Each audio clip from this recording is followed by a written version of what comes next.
Nah, saudaraku yang dikasihi Tuhan, tidak ada yang namanya pahlawan Tuhan tanpa peperangan, ya kan?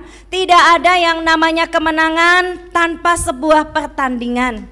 Jadi kita tidak bisa berkata bahwa oh aku sudah menang, juara 1, tapi nggak main apa-apa ya, nggak main monopoli. Mungkin Anda bermain monopoli ya, zaman sekarang nggak main monopoli ya, Mobile Legend ya.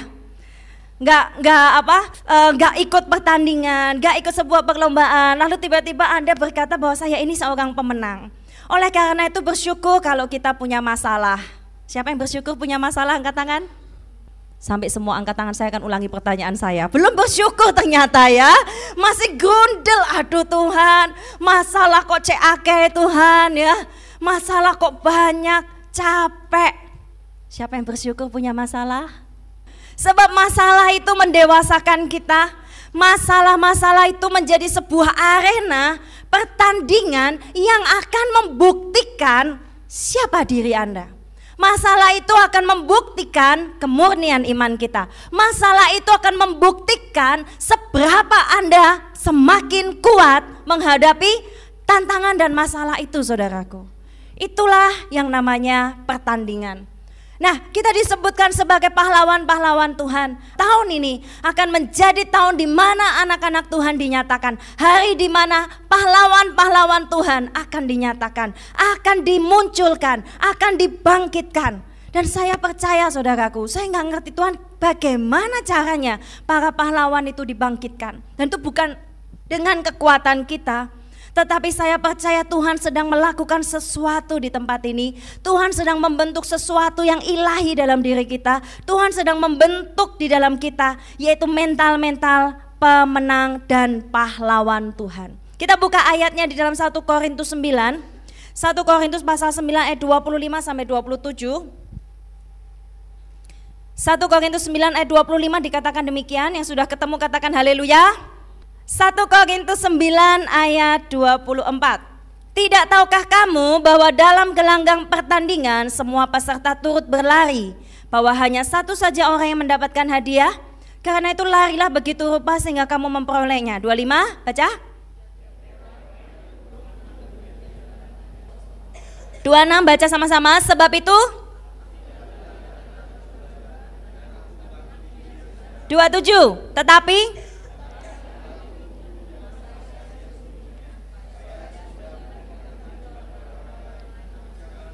aku melatih tubuhku dan menguasai seluruhnya, supaya sesudah aku memberitakan Injil kepada orang lain, jangan aku sendiri ditolak. Maksudnya ditolak di sini bukan ditolak sama manusia, saudaraku, tetapi ditolak di dalam kerajaan Tuhan ya. Maksudnya apa? Kita tidak memperoleh hasil, tidak memperoleh piala dari pertandingan itu. Oleh karena itu kita harus melatih diri kita sedemikian rupa untuk kita memenangkan pertandingan. Saudaraku, mudah sekali untuk Anda yang melihat sebuah pertandingan, mudah sekali untuk berkomentar. Anda yang di luar pertandingan mudah sekali hanya berfokus pada itu menang atau kalah. Kemudian kita akan berkomentar bahwa itu kurang ini, itu kurang itu, ya, kurang melompat lebih tinggi. Coba kalau kamu lebih tinggi, coba kalau kamu maju, karena kamu melihat arena itu dari kejauhan dan kamu hanya bisa menilai. Tetapi orang yang ada di dalam gelanggang, saudaraku, dia betul-betul berfokus kepada satu saja, yaitu kemenangan. Dia hanya berfokus kepada itu saja, dia nggak peduli saudaraku ada cewek cantik di sebelahnya ya, atau lagi nonton, ada kekasihnya yang lagi lambai-lambai tangan ya, ada mama papahnya yang lagi nonton. Dia nggak peduli semua itu, dia hanya berfokus pada satu hal, orang yang digelanggang, yaitu fokus kepada kemenangan, fokus kepada tujuan. Saudaraku, ada banyak orang Kristen yang berkata aku sudah anak Tuhan, aku orang Kristen, tapi dia nggak mau masuk di dalam gelanggang pertandingan yang sudah Tuhan siapkan buat hidupnya. Berapa banyak kita juga gak mau masuk, saudaraku. Kita capek, kita males ikut-ikut. Kita males ikut dalam kegerakan Tuhan. Kita males ikut di dalam pasukan Tuhan. Nanti capek, nanti kalah gimana, nanti kalau begini bagaimana. Saudaraku, melatih diri kita. Saudaraku, selalu ada yang namanya, kalau latihan saudaraku, itu selalu ada yang namanya korban. Apa? Saya baca saudaraku sebuah buku tentang pemuritan. Di situ dikatakan pemuritan itu selalu membutuhkan yang namanya energi. Pemuritan selalu membutuhkan yang namanya kerja keras. Anda mau jadi ayah ibu rohani, tetapi Anda nggak mau bangun di tengah malam kasih makan anakmu, saudaraku ya. Kamu nggak mau bangun pagi-pagi untuk buatin dia makanan. Kalau kita punya anak, kita nggak mau melatih diri kita untuk bangun pagi, bangun tengah malam ya, atau kita harus mengantarkan ke sekolah dan sebagainya. Itu butuh kerja keras, itu butuh energi, saudaraku, dibandingkan orang yang masih single di dalam Tuhan. Oh bahagia ya, mau apa? Bangun terserah, bangun jam berapa ya, nggak ada tanggung jawab, itu enak, saudaraku. Kuliah ya, kalau seneng kuliah, nanti kalau bete ya titip absen, nggak boleh ya, nggak ada tanggung jawab. Tapi beda dengan orang, saudaraku, yang memiliki anak, yang memiliki keluarga, itu Tuhan akan latih tanggung jawab. Oleh karena itu, bagi yang ingin berkeluarga ya, di sini semua anak-anak muda harus belajar mulai tanggung jawab, belajar untuk memiliki tanggung jawab. Saudaraku di dalam Tuhan Yesus, pemuritan selalu membutuhkan namanya energi. Ketika dulu awal-awal saya belajar tentang pemuritan, saudaraku, saya juga membutuhkan energi yang cukup banyak. Ketemu mereka, janjian sama mereka ya, memuridkan mereka, belum lagi ada masalah, saudaraku ya, berusaha untuk membantu anak-anak bertumbuh dalam Tuhan, selalu membutuhkan energi. Latihan juga sama di dalam gelanggang pertandingan kita, selalu ada yang namanya korban, selalu ada yang namanya kerja keras. Kalau kita di dalam gelanggang atau kita sebelum bertanding, saudaraku, atau di dalam pertandingan, kita males-malesan, kita tidak sungguh-sungguh di dalam gelanggang itu, maka saudaraku kita tidak mungkin menang. Yang kedua, setelah kita latihan, saudaraku, melatih diri kita menguasai seluruhnya, Anda harus berfokus kepada tujuan. Saudaraku, tipuan iblis yang luar biasa. Ada satu tipuan iblis yang luar biasa. Hari ini kita akan bicara tentang iblis, saudaraku. Satu tipuan iblis yang luar biasa adalah berkata demikian, bahwa kalian semua dan saya ya tidak perlu yang namanya berperang. Yang berperang itu adalah jenderal-jenderalnya Tuhan saja. Saya ini bukan jenderal, Kak, ya. Saya ini adalah jemaat biasa. Saya ini bahkan disuruh rekom aja jarang. Saya enggak bisa yang namanya berperang. Berperang itu bagiannya pemimpin-pemimpin. Berperang itu bagiannya gembala-gembala rekom. Berperang itu bagiannya gembala-gembala sidang. Saudaraku, ini tipuan iblis yang luar biasa. Bahwa iblis berkata kita nggak perlu lagi yang namanya berperang melawan iblis. Tahu nggak bahwa iblis itu masih hidup sampai sekarang ya? Dia itu roh. Dan dia sedang akan dihukum nanti, saudaraku, di dalam neraka. Dan jumlahnya, saudara, jangan tanya. Jumlahnya sudah berlaksa-laksa mungkin ya. Roh jahat itu begitu banyak. Iblis memiliki susunan pemerintahan yang begitu rapi sekali. Dan iblis sangat pandai. Hari ini, saudaraku, saya akan bercerita sedikit tentang musuh kita ini. Kasih salam dulu teman kanan kiri, kita ada dalam peperangan. Ya. Kita ada dalam peperangan. Saya percaya firman Tuhan itu tidak pernah salah. Tuhan bilang begini, Tuhan yang melatih tanganku untuk apa? Berperang.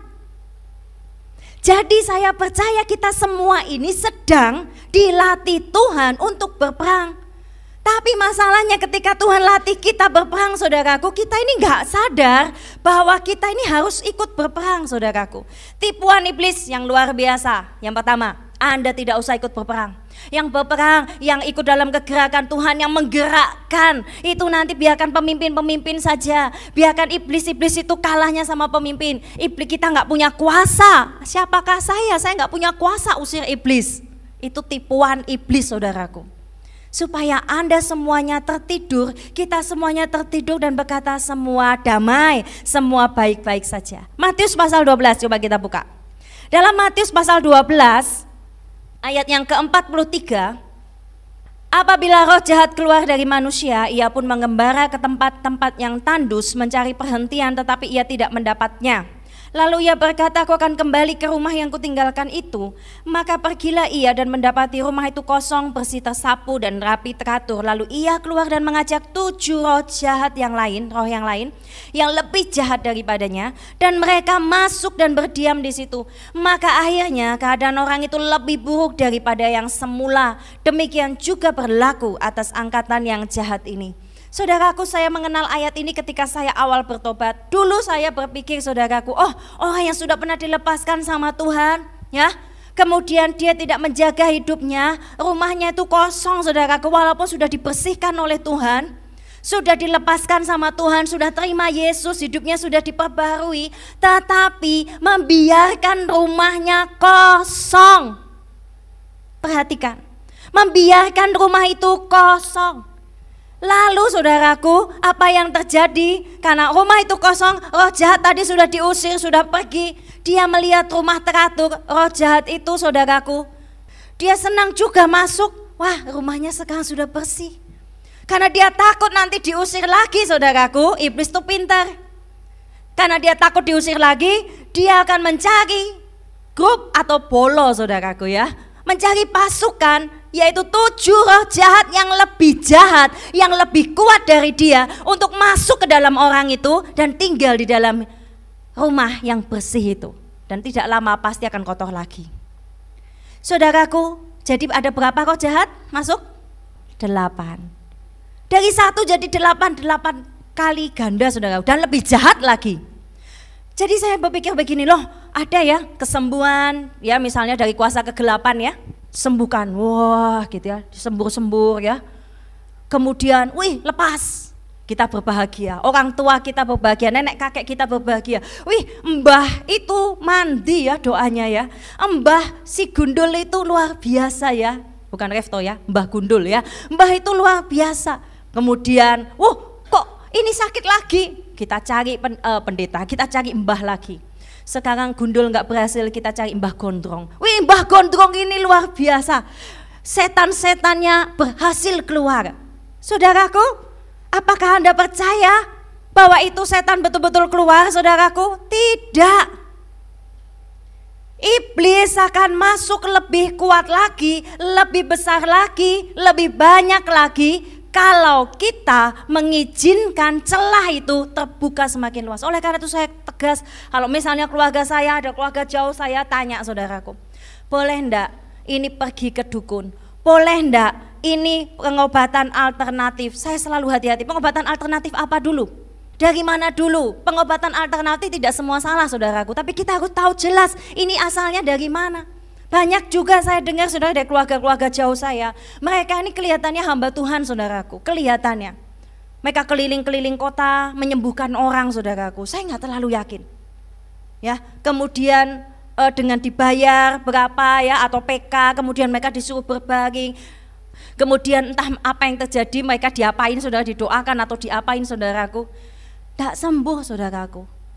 Tapi saudaraku, kita harus hati-hati, tidak semua pengobatan alternatif itu benar. Iblis bisa masuk ketika kita buka celah lebih besar. Anda mungkin punya keluarga ya, bilangi tidak boleh kita menggunakan kuasa kegelapan. Ayat ini saudaraku ada runtutan ceritanya. Coba lihat dari pasal 12 ayat 22. Di situ dikatakan Yesus dan Belzebul. Waktu itu Yesus difitnah oleh orang-orang pada waktu itu. Yesus, engkau mengusir setan itu atas nama Belzebul ya? Atas nama iblis kan? Gitu ya. Kenapa kau bisa usir setan? Itu pasti karena iblis. Lalu Tuhan bilang begini, ya. Tuhan bilang begini, coba lihat ayat 25, 12:25. Tetapi Yesus mengetahui pikiran mereka dan berkata, setiap kerajaan yang terpecah belah pasti binasa, dan setiap kota atau rumah tangga yang terpecah tidak bisa bertahan. Demikian juga kalau iblis mengusir iblis, ia pun terbagi dan melawan dirinya sendiri. Jadi iblis itu tidak mungkin mengusir iblis sungguhan. Dia hanya pura-pura, saudaraku. Iblis itu pintar. Dia hanya pura-pura kalah. Supaya apa? Dia bisa membawa lebih banyak lagi, yang lebih jahat, yang lebih banyak untuk menguasai kita. Oleh karena itu jangan main-main dengan kuasa kegelapan. Jangan main dengan yang namanya iblis. Iblis itu saudaraku pandai. Iblis itu tidak ada iblis yang baik itu, atau hantu yang baik, atau Casper. Saya waktu kecil terbohongi oleh film Casper. Itu saya melihat, wih Casper ini lucu, hantu yang baik, hantu ini beda sama paman-pamannya yang jahat. Ya, dia tuh selalu pengen bermain dengan manusia, medeni saudara ya. Itu dimasukkan, disisipkan pada pikiran anak-anak kalau ada hantu yang baik, ada jin yang baik. Gak ada jin yang baik, jini oh jini, tetap jahat saudara ya. Tapi iblis itu tetap jahat, gak ada iblis baik itu. Oleh karena itu iblis itu pintar, dia punya susunan strategi yang sangat rapi, sehingga kalau kita tidak bergantung kepada kekuatan Tuhan, kita pasti kena. Saudaraku yang kedua, ya, iblis itu 2 Korintus 2. Ya, jadi saya yang pertama tadi ingatkan pada saudara-saudara, hati-hati jangan pernah buka celah kepada kuasa kegelapan. Apa saja buka celah itu macam-macam saudaraku. Anda bermain-main dengan kuasa gelap. Anda membuka celah dosa tertentu ya, dan tidak pernah mau dibereskan, tidak diakui. Itu menjadi tempat yang nyaman buat iblis tinggal. Iblis akan suka mencari tempat-tempat yang nyaman. Tadi sebelum saya ke sini, saya kasih tahu tadi iblis mengembara ke tempat yang tandus ya. Iblis pergi ke tempat yang sunyi, yang kering, yang tandus. Saya kasih tahu, iblis salah satu cirinya, dia itu memiliki roh yang kering, saudaraku. Berapa banyak di sini Anda, roh, mungkin Anda nggak sadar, Anda sering mengalami yang namanya roh kering. Roh kering tuh gini, sering merasa hampa, sering merasa kesepian, hidup itu kering rasanya. Hati-hati, hati-hati. Saya pernah saudaraku diserang iblis saudaraku ya. Ketika diserang saudaraku ya, saya merasakan, saya nggak sadar itu serangan. Lama-lama saya sadar, kok hati saya begini ya, kok jiwa saya begini ya, kok aneh ya. Padahal di dalam Tuhan itu bilang, aku adalah roti hidup, aku adalah air hidup. Barang siapa minum makan aku, engkau tidak akan lapar lagi. Berarti orang yang di dalam Kristus, hidupnya itu akan dipenuhi. Kita boleh nggak merasa kesepian? Bisa. Kita boleh nggak merasakan hampa? Bisa. Tetapi kita minta sama Tuhan penuhi. Tapi kalau itu menguasai kita saudaraku, maka ada yang salah loh. Iblis itu suka mencari ya, ketika dia diusir, dia mengembara, dia tuh roh yang kering. Dia ini roh yang gelisah. Iblis itu salah satu cirinya, dia itu nggak punya damai sejahtera. Nggak ada iblis punya damai sejahtera, itu nggak ada. Jadi iblis itu selalu gelisah. Siapa di sini selalu sering gelisah saudaraku? Hati-hati ya. Saya pun juga mengingatkan diri saya, kalau kita seringkali merasa tidak nyaman, sedikit-sedikit tidak nyaman, gelisah, kepikiran terus saudara, kering, hampa terus, ada yang salah. Mungkin iblis sedang berusaha untuk menguasai hatimu, iblis sedang berusaha menguasai jiwamu. Loh, saya kan sudah di dalam Kristus, kita ada kemenangan, yes, tapi Anda harus hidup di dalam kemenangan itu. Sudah Tuhan sediakan kemenangan itu. Tapi masih bisakah orang Kristen diserang iblis? Masih sangat bisa. Dikuasai hatinya oleh iblis? Oh bisa. Saudaraku, oleh karena itu kita harus menjaga hati kita tetap bersih di hadapan Tuhan. Iblis gelisah, iblis tidak tenang, makanya dia mencari tempat yaitu yang nyaman buat dia tinggal, yaitu ya di rumah tadi itu. Karena rumah itu saudaraku ya, rumah yang nyaman buat dia, yang cocok buat dia. Biasanya dia akan mencari sifat-sifat yang mirip dengan sifatnya ya. Dia orang yang suka marah, pemarah, iblis temperamen mungkin ya, enggak tahu namanya siapa. Dia akan lebih suka tinggal di tempat yang temperamen, orang yang hatinya temperamen. Enggak mungkin dia akan mengincar-incar saudaraku orang yang sifatnya sudah memang damai sejahtera ya, tapi punya kelemahan di bidang lain. Oh, dia akan kirim iblis yang lain yang sifatnya akan mirip saudaraku, yang akan memacu celah-celah kita lebih besar lagi. Yang kedua saudaraku, di dalam 2 Korintus 2 ayat 10 sampai 11. 2 Korintus 2 ayat 10, coba lihat ini. Sebab barang siapa yang kamu ampuni kesalahannya, aku mengampuninya juga. Sebab jika aku mengampuni, seandainya ada yang harus kuampuni, maka hal itu kubuat oleh karena kamu di hadapan Kristus. Supaya apa? Baca. Ini Rasul Paulus bilang sama jemaat Korintus, kalau ada orang yang harus kuampuni, kalau kamu mengampuni seseorang, aku pun akan mengampuni orang itu. Karena kita tahu bahwa iblis supaya tidak mengambil keuntungan di antara jemaat. Saudaraku, Rasul Paulus ini mengajar sesuatu yang luar biasa. Inilah kekuatan dari kata sepakat, saudaraku. Kalau kamu jemaat, kamu mau mengampuni, aku pun akan mengampuni jika memang ada yang harus kuampuni. Jika kamu berkata ya, aku juga akan berkata ya. Ini artinya kesatuan. Kesatuan di dalam tubuh Kristus itu penting. Kalau tidak ada kesatuan, saudaraku, tidak ada kesatuan, tidak ada kesepakatan kita di dalam satu pasukan, maka saudaraku, iblis akan mengambil keuntungan. Anda pernah lihat film peperangan, saudaraku? Bisa bayangkan seorang jenderal, saudaraku, membagi kelompok kloter, misalnya ada 4 kloter di sini, 4 pasukan, ya. Kepala pasukan, yang A, kamu pergi ya serang bagian timur. B, kamu serang bagian utara. Kamu tetap di sini ya, berjaga-jaga, amat-amati pakai itu apa namanya? Teropong, ya. Yang kamu pergi naik ke atas gunung, bawa senjata panah. Tapi saudaraku tidak sepakat. Satu batalion pergi ke sana, yang lainnya saudaraku setengahnya leha-leha, santai-santai, kipas-kipas. Disuruh pakai teropong, teropongnya dibikin mainan, saudaraku, tidak taat. Saudara, apa yang terjadi kalau dalam sebuah pasukan Tuhan kita ini tidak mempunyai kata sepakat, ya? Kita semua kan satu tim, ya. Ada yang bergerak di bagian anak-anak, ada yang bergerak di bagian remaja, ada yang bergerak di bagian pemuda mungkin, ya. Ada yang bergerak di bagian dewasa muda. Sepakat, saudaraku, sepakat. Kalau kita nggak sepakat, iblis akan begitu mudah memanah kita dan menghancurkan tim kita. Belajar sepakat. Rasul Paulus saja, saudaraku, dia seorang pemimpin, dia sepakat dengan jemaatnya. Oke, aku percaya sama kamu, ya, saling percaya. Kalau memang ada yang harus kuampuni orang itu dan kamu sudah mengampuninya, kamu sudah membereskannya, aku akan sepakat. Kalau tidak, iblis akan mencari kesempatan untuk menghancurkan tim itu. Kemudian saudaraku, Markus 4 ayat 15, gak usah dibuka.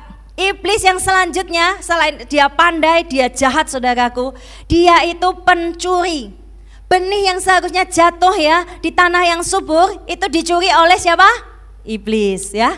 Dicuri ketika benih itu dicuri yang seharusnya bisa menjadi pohon yang besar, tapi karena dicuri, dimakan sama burung-burung itu, maka yang gak akan pernah jadi pohon, saudaraku. Tunas saja gak mungkin. Iblis itu pencuri. Hati-hati, Anda sudah dengar firman Tuhan berkali-kali, saya sudah dengar firman Tuhan berkali-kali, ribuan kali mungkin. Tetapi kenapa kita gak bertumbuh di dalam firman? Karena firman itu mudah dicuri sama iblis. Iblis itu pencuri. Anda dengar firman A, pulang dari tempat ini Anda lupa, gak melakukan. Nanti setelah minggu ini dikhotbah tentang peperangan, saudaraku. Minggu ini Anda diintimidasi, waduh, peperangan dalam pikiran penuh. Diintimidasi sama iblis, dipanah terus pikirannya. Anda lupa khotbah hari ini bahwa iblis itu ada dan Anda harus berperang. Kita biarin saja. Banyak orang yang suka, saudaraku, ketika diserang, ketika kita dikasih masukan input-input negatif dalam pikiran kita cenderung menyerah. Padahal kita harus melawan. Kita harus melawan. Iblis suka mencuri, ingat itu, ya. Yang selanjutnya, iblis suka mencobai manusia dan cari gara-gara. Jadi siapa angkat tangan di sini yang suka cari gara-gara? Dengan sahabatmu, dengan keluargamu, tenang-tenang, baik-baik saja, terus tiba-tiba nyeletuk, ya kan?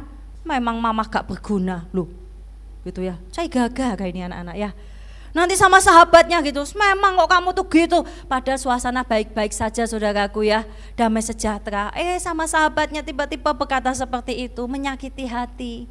Cari gara-gara. Hati-hati, orang yang sering cari gara-gara itu mungkin banyak kena panah iblis, saudaraku. Karena iblis suka cari gara-gara. Makanya dia akan cari alat dari manusia, dia akan menguasai hati dan pikiran manusia untuk cari gara-gara juga, ya. Kenapa kok ada banyak peperangan di bumi ini, ya? Peperangan saling membunuh dan lain semuanya yang jahat, saudara. Iblis suka tuh cari gara-gara. Iblis suka, saudaraku, mencobai manusia, ya. Kita tidak dicobai oleh Tuhan. Ada seorang jemaat bertanya, apakah Tuhan Yesus itu mencobai manusia, ya? Kenapa kok ayatnya Yesus itu mencobai? Yesus tidak mencobai. Yang mencobai kita yang pertama adalah keinginan kita sendiri. Firman Tuhan bilang begitu. Yang kedua adalah kuasa kegelapan. Tapi Tuhan tidak mencobai kita. Tuhan itu menguji anak-anaknya supaya naik level. Tapi iblis mencobai kita supaya Anda jauh dari Tuhan. Dan Tuhan juga janji begini saudaraku, kalau kamu dicobai, Tuhan janji begini, itu tidak akan melampaui kekuatanmu, dan ketika itu terjadi dalam hidupmu, aku akan memberikan engkau jalan keluar. Itu janji luar biasa loh menurut saya. Karena kalau iblis mencobai kita saudaraku, sebesar apapun kekuatan iblis, dia coba hancurin engkau, mencobai imanmu, mencobai kesetiaan kita. Tuhan bilang apa? Aku sudah sediakan jalan keluar. Ada amin? Jadi kalau Anda merasa sedang dicobai oleh iblis saudaraku, atau oleh keinginan kita sendiri ya, oleh hawa nafsu kita sendiri, percaya Tuhan sudah siapkan jalan untuk keluar dari masalah kita. Ayub, apakah Ayub dicobai oleh keinginan sendiri? Enggak, itu gara-gara iblis. Yesus, apakah Yesus dicobai oleh keinginan hawa nafsunya atau oleh iblis? Iblis. Tapi kita manusia, seringkali kita dicobai oleh keinginan kita. Ingin cepat kaya, ingin cepat dapat pacar, ingin cepat dapat rumah, ingin cepat diangkat ya, ingin cepat, dan ingin hawa nafsu yang lainnya. Itulah yang membuat kita jatuh. Nah saudaraku, iblis, Yohanes 13 ayat 2, coba kita lihat. Yohanes 13 ayat 2, coba ditampilkan. Di situ adalah kisah iblis memiliki sifat lagi, yaitu suka yang namanya membisik saudaraku, atau pembisik. Yohanes 13 ayat 2, Yudas itu dibisiki oleh iblis, dihasut oleh iblis, betul ya? Iblis telah membisikkan rencana dalam hati Yudas. Berarti tidak semua rencana di dalam hati kita itu benar. Kadang ada rencana-rencana di dalam hati kita itu nggak sadar, itu dibisiki sama iblis. Dibisiki. Iblis itu pembisik yang baik. Iblis itu penghasut yang sangat baik saudaraku.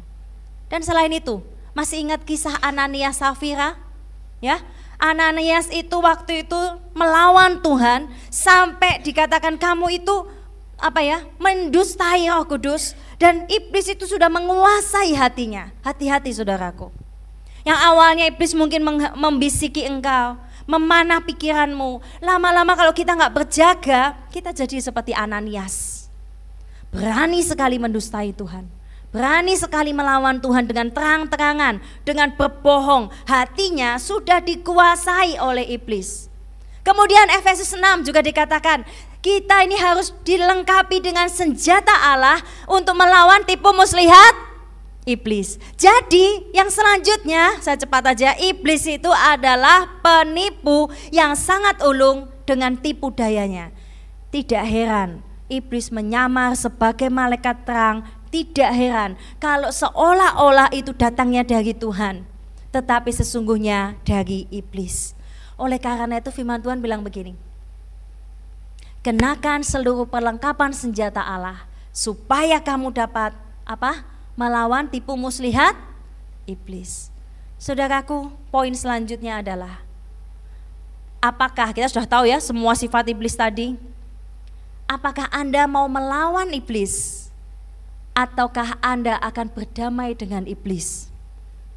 Ketika dulu saya SMA, saya diajari ketika saya awal bertobat saudaraku, saya diajari peperangan rohani. Dan ketika saya belajar tentang peperangan rohani, saya belajar menginjil saudaraku, saya belajar bersaksi, saya belajar berdoa peperangan ke daerah-daerah waktu itu di desa-desa. Saya belajar memberkati, berdoa secara profetik untuk desa-desa, waktu itu diajak keliling saudaraku. Kemudian saya diajar waktu itu masih SMA, masih kecil, saudara, kelas 2, kelas 1, saya diajar. Kita ada peperangan rohani. Kalian harus menjadi orang yang berbahaya buat iblis. Itu pertama kalinya saya mendengar bahwa kita harus menjadi orang yang berbahaya buat iblis.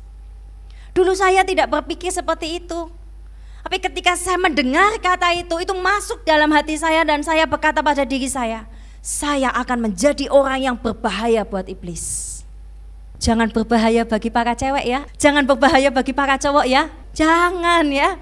Jangan berbahaya bagi para pemimpin ya. Oh, ini tipe pemberontak berarti ya. Oh, jangan berbahaya bagi keluarga ya. Oh, tipe pemberontak ini. Tapi berbahaya bagi iblis. Anda mau berbahaya bagi iblis? Anda mau jadi ancaman buat iblis? Atau iblis, saudaraku, melihat Anda, melihat hidup Anda, nggak berbahaya sama sekali. Nggak bahaya. Iblis paling takut dengan anak-anak muda atau siapapun ya, berapapun usia Anda. Dari anak kecil sampai orang tua. Siapapun yang mau bangkit buat Tuhan, iblis paling takut, saudaraku. Iblis paling takut. Dan itu akan dianggap sebagai sebuah ancaman besar. Kalau anak-anak Tuhan hidup memenuhi destiny mereka dalam Tuhan, itu paling takut. Karena banyak orang yang tidak mau memenuhi destiny-nya, saudaraku, di dalam Tuhan. Mereka cuma menjadi orang biasa. Apa kalian pikir iblis takut dengan orang-orang seperti itu? Enggak.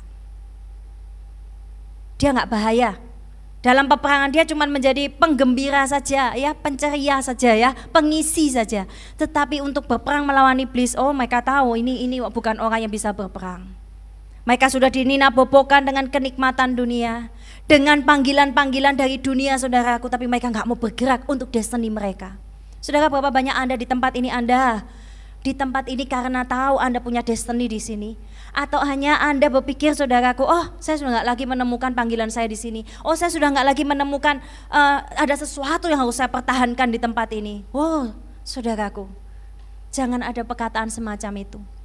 Mari kejar destinimu, kejar panggilanmu. Maka saya percaya orang yang berjalan dalam panggilan Tuhan, dalam rencana Tuhan, Anda akan menjadi orang yang paling berbahaya buat iblis. Tidak perlu harus jadi pendeta 5.000 orang, tidak harus jadi pendeta 10.000 orang, tidak harus Anda memimpin jemaat ribuan orang, saudara, baru Anda ditakuti iblis. No, satu orang saja, seorang pelayan Tuhan yang mungkin tidak pernah khotbah, tapi dia berani bersaksi orang ke orang.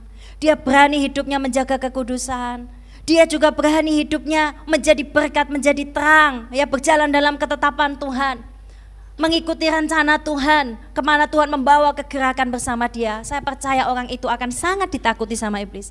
Bagaimana, saudaraku, supaya kita bisa melawan iblis? Satu firman Tuhan yang begitu merema sekali, coba kita baca Yakobus 4 ayat 7.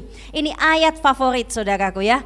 Yakobus 4 ayat yang ke-7, kita hafalkan sama-sama, kita ulang sama-sama. Yakobus 4 ayat yang ke-7, kita baca 2, 3. Ulangi saya lagi dengan tegas, dengan keras, pakai tanda seru lagi ya. 1, 2, 3. Maka ya, itu dengan kata seru, dengan kata yang tegas, saudara, dikatakan bahwa kamu kalau mau melawan iblis, kamu harus melakukan satu hal, tunduk kepada Tuhan. Ketika kita mau melawan iblis, Tuhan malah ingin kita tunduknya kepada Tuhan. Dan ketika kita merendahkan diri, saudaraku, maka iblis akan lari. Lawanlah dia dengan iman yang teguh, dikatakan. Ketika iman kita tidak teguh, Anda akan tidak bisa melawan iblis. Ketika suatu saat iblis pernah menyerang saya, saudaraku, saya begitu kayak orang tidak berdaya di tempat tidur, saudara, ya. Mau doa itu tidak bisa, mau baca firman, oh gemeteran, saudaraku, gemeter, tidak bisa kuasai diri waktu itu. Tapi kemudian Tuhan beberapa tahun lalu mengajar saya, tenang, kuasai diri, jadilah tenang, berdoa, baca firman, ucapkan firman, dan percaya dengan iman yang teguh. Saya baca firman, saudara. Saya baca firman, saya ngomong dengan mulut saya di kamar saya. Dan saya bilang kepada iblis, di dalam nama Yesus, Tuhan adalah kekuatanku. Saya bilang kepada iblis, dalam nama Yesus, dia adalah kemenanganku. Dan aku menolak setiap pikiran-pikiran dari iblis. Aku menundukkan pikiranku di bawah kaki Kristus. Itu berperang, saudaraku. Berapa banyak Anda mau melakukan itu? Latih diri Anda.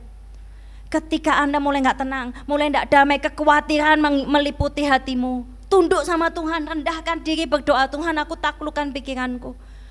Berkuasa dan berdaulatlah atas pikiranku, Tuhan. Tumpang tangan, saudaraku. Kemudian apa? Katakan pada iblis, aku menolak roh ketakutan. Tuhan, roh damai sejahtera masuk dalam hidupku, Tuhan adalah sumber damai sejahtera aku. Bilang firman Tuhan, apapun yang bisa kau ucapkan dari firman ini, baca. Saya percaya saudaraku, doa, pujian, firman itu senjata yang luar biasa. Hai anak-anak muda, teman-teman dikasihi Tuhan, mau ndak Anda dilatih Tuhan? Kalau Anda sedang mengalami masalah putus cinta, masalah hati suka sama seseorang, mau nggak ketika Anda nggak tahu itu dari Tuhan atau enggak, tundukkan dirimu, berlutut doa, merendah sama Tuhan. Bilang, Tuhan, kau tahu aku sangat cinta sama dia Tuhan, tapi kok dia nggak cinta sama aku, ya. Lebih baik ku tinggalkan kau saja Tuhan. Loh, ini peperangan saudara.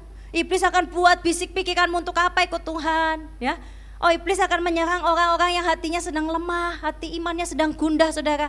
Tapi firman Tuhan bilang tunduk, lawan dengan iman yang teguh. Nah gimana caranya saudaraku? Iblis itu pintar luar biasa, sedangkan kita ini manusia paling lemah saudara ya. Makhluk yang paling lemah. Anda dengan bumi, menangan bumi saudaraku. Kalau nggak gitu nggak banyak orang mati kena tsunami ya kan. Anda dengan matahari, menangan mana? Ya menangan matahari ya kan. Anda mendekati aja langsung kobong. Manusia itu ciptaan yang sangat lemah saudaraku. Tetapi kita disuruh tunduk sama Tuhan dan percaya sama firman Tuhan, inilah kekuatan kita. Kalau Anda gak tunduk sama Tuhan, Anda gak punya keintiman dengan Tuhan, habis kita saudaraku. Anda gak akan pernah berbahaya buat iblis. Punya keintiman sama Tuhan, keintiman itu gak bisa diceritakan ya. Anda misalnya sama kekasih Anda atau teman spesial Anda berkata, nanti ya, nanti besok ya kita akan menjalin hubungan, nanti kita akan jalan-jalan ke taman, lalu aku akan membelikan kau es krimnya warna coklat ya, aku akan berikan kau 10 es krim, lalu kita akan jalan ke kota bunga di Batu ya, kita akan jalan-jalan, tak beliin bunga yang banyak. Oh kamu ngomong seindah mungkin saudaraku ya, seromantis mungkin sama dia. Itu bukan keintiman saudaraku. Membangun hubungan itu gak bisa diceritakan. Membangun hubungan adalah pengalaman. Ketika saat saya gak bisa serahin mimpi saya buat Tuhan, gak ada seorang pun yang tahu, tiba-tiba ketakutan memasuki hati kita. Apa yang harus kita lakukan? Tunduk sama Tuhan, nangis sama Tuhan di kamar doa kita. Pengalaman saudaraku. Disitulah anak Tuhan akan bertumbuh. Anak Tuhan bertumbuh bukan sekedar karena firman Tuhan di ibadah raya seminggu sekali. Anda bertumbuh setiap hari, berpengalaman dengan Tuhan, berjalan dengan Tuhan. Itu indah saudara, itu yang membuat kita bisa melawan iblis. Satu prinsip firman Tuhan bilang begini, kalau engkau mau menaklukkan rumah itu, merampok rumah, maka engkau harus mengikat orang kuat itu dulu. Itu prinsip firman Tuhan. Iblis juga akan melakukan hal yang sama kepada kita, dan kita juga akan melakukan hal yang sama kepada iblis. Sebelum kita menguasai sebuah kota, sebuah rumah, kita harus ikat dulu orang kuat atau iblis. Iblis juga sama. Ketika dia mau merampok seluruh hidup kita, dia juga akan melakukan satu hal, dia akan ikat kamu dulu. Kita mulai terikat. Kaki kita mulai diikat, tangan kita mulai diikat. Oh, kita sudah mulai terikat, tak bisa berbuat apa-apa. Orang sudah dilumpuhkan. Mengerikan. Orang yang sudah dilumpuhkan oleh iblis itu mengerikan saudaraku. Setelah dilumpuhkan dia akan dibutakan, dicungkil. Dia sudah gak bisa lihat lagi rencana Tuhan, sudah gak bisa bergerak, gak bisa jadi pahlawan Tuhan, terikat, terintimidasi, diikat dalam belenggu. Itu mengerikan saudaraku. Bukan cuma di drama-drama SOW aja saudaraku, itu bisa terjadi dalam hidup kita. Oleh karena itu saudaraku, Anda jangan mau ya diikat. Kita justru harus yang berperang untuk melawan iblis, mengikat orang-orang kuat untuk memenangkan pertandingan. Hampir yang terakhir saudaraku, sekalipun manusia ini adalah manusia yang paling lemah, tapi tahu nggak, Tuhan itu paling mencintai kita. Cintai kita, cintai kita, cintai kita, cintai kita.